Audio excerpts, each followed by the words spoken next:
ऐसे उदाहरण के रूप में मैं थोड़ा सा अंतर स्पष्ट करूंगा। हम भगवान की पूजा कर रहे हैं, हम दीन दुखियों की सेवा कर रहे हैं, परोपकार कर रहे हैं, और इसको कहेंगे धर्म। किस लिए कर रहे हैं? धर्म का काम है मंदिर का, चलो दान दे दें, भगवान की सेवा पूजा कर दें, धर्म का काम है, करना ही चाहिए, हम सनातन धर्म के लोग हैं, इससे स्वर्ग मिलेगा, रिद्धियां सिद्धियां मिलेंगी, घर में बरकत होगी, भगवान सुख शांति देंगे। तो ऐसा मान करके जो कर्म किया जाता है ये धर्म तो है, लेकिन ये अध्यात्म नहीं है। दीन दुखियों की सेवा की ये धर्म है, इससे धर्म से स्वर्ग मिलता है, धर्म करने से अगला जन्म अच्छा होता है। धर्म कर्म पुण्य करने से, पुण्य धर्म के अंतर्गत आते हैं, अध्यात्म के अंतर्गत पुण्य नहीं आते। तो पुण्य करने से भगवान नहीं मिलते, पुण्य करने से स्वर्ग मिलता है, रिद्धियां सिद्धियां मिलती हैं, जनलोक तपलोक महरलोक ब्रह्मलोक तक की यात्रा भी हो सकती है। लेकिन आप ब्रह्म भूना लोक पुनरावर्तिनो अर्जुन, ब्रह्मलोक तक जाने पर भी हमारा काल से माया से छुटकारा नहीं हो सकता। तो धर्म की पहुंच ब्रह्मलोक तक है। इसी ब्रह्मांड के अंदर हम धर्म पूर्वक यात्रा कर सकते हैं। अपने माता पिता की सेवा की धर्म है, पत्नी की सेवा की धर्म है, दीन दुखियों की सेवा की धर्म है। तो धर्म पालन करने से अगला जन्म अच्छा होता है, स्वर्ग आदि कुछ समय के लिए मिल जाते हैं, रिद्धियां सिद्धियां भी धर्म करने से मिल जाती हैं। तो ये है धर्म। और अध्यात्म क्या है? आत्म कल्याण के लिए, 84 के चक्कर से छूटने के लिए, भगवान को रिझाने के लिए, भगवत प्रेम प्राप्ति के लिए जो भी हम करते हैं वो है अध्यात्म। आत्मा के लिए जो किया जाए, आत्म कल्याण के लिए जो किया जाए वो अध्यात्म है। और संसार की सुख सुविधाएं प्राप्त हो, अच्छे कर्म करें, स्वर्ग मिले, रिद्धियां सिद्धियां मिले, बरकत हो, घर में सुख शांति हो, दान पुण्य परोपकार करें, अगला जन्म अच्छा हो, तो ये सब धर्म का काम है। अब आप समझ गए होंगे धर्म में और अध्यात्म में कितना अंतर है। धर्म करने वाले पुण्यात्मा कहलाते हैं, धर्मात्मा कहलाते हैं, और भक्ति करने वाले या ज्ञान के पथ पर चल करके आत्म चिंतन करने वाले वो धार्मिक नहीं, वो आध्यात्मिक कहलाते हैं।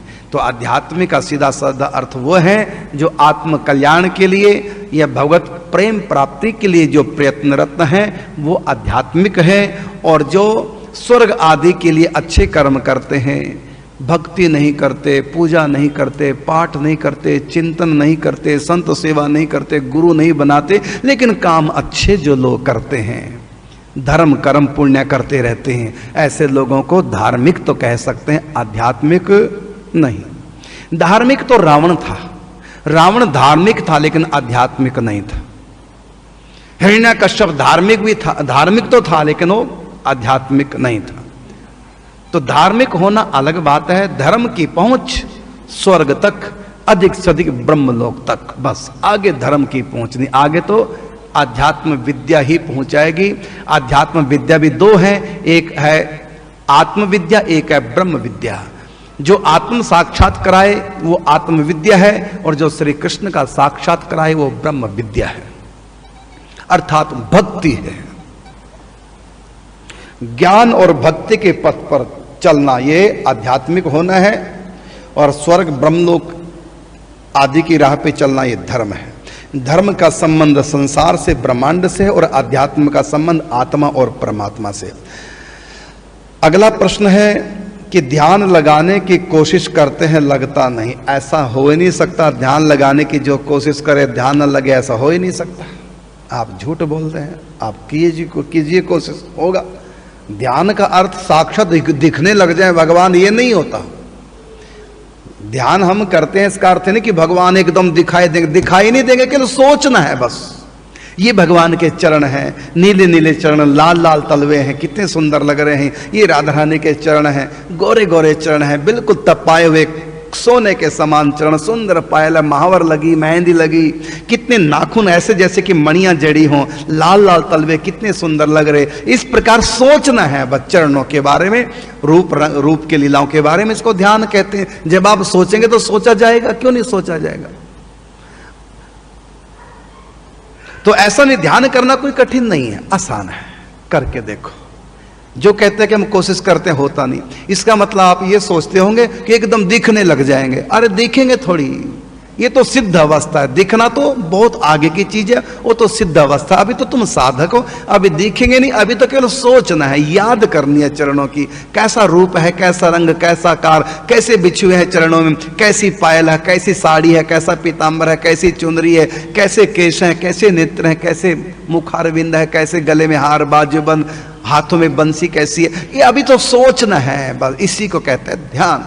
अभी तो ध्यान करना, धारणा करनी, धारणा के बाद ध्यान होता है। पहले धारणा होती है, इसको धारणा बोलते हैं। यही धारणा जब परिपक्व अवस्था में जाती है तो उसको ध्यान कहते हैं, और ध्यान भी जब पक जाता है, पूर्ण हो जाता है, तब उसको समाधि कहते हैं। लेकिन अभी नहीं, अभी तो आप धारणा में हैं। अभी तो मन में धारणा बनाओ रूप की, और धीरे धीरे फिर जब ध्यान लगेगा पूर्ण, फिर थोड़ा थोड़ा आप भूल जाएंगे उस समय कि हम ध्यान कर रहे हैं। ऐसा लगेगा जैसे देख रहे हैं। ध्यान करने की कोशिश करने को धारणा कहते हैं, ध्यान लगाने की कोशिश को ध्यान धारणा कहते हैं, और जब लग जाए उसको ध्यान कहते हैं, और जब लगा रह जाए उसको समाधि कहते हैं। फिर सुनेंगे, ध्यान लगाने की कोशिश करना, धारणा बनाना, ये धारणा है, और ध्यान लग जाए ये ध्यान है, और ध्यान लगा रह जाए ये समाधि है।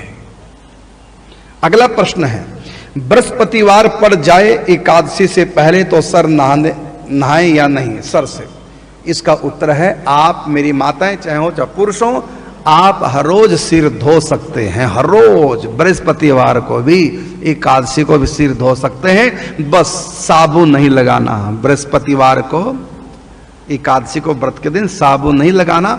इसको हमारे शास्त्रों में बोला गया क्षार। आजकल लिक्विड शैम्पू आ गया, पहले क्षार से सिर धोते थे।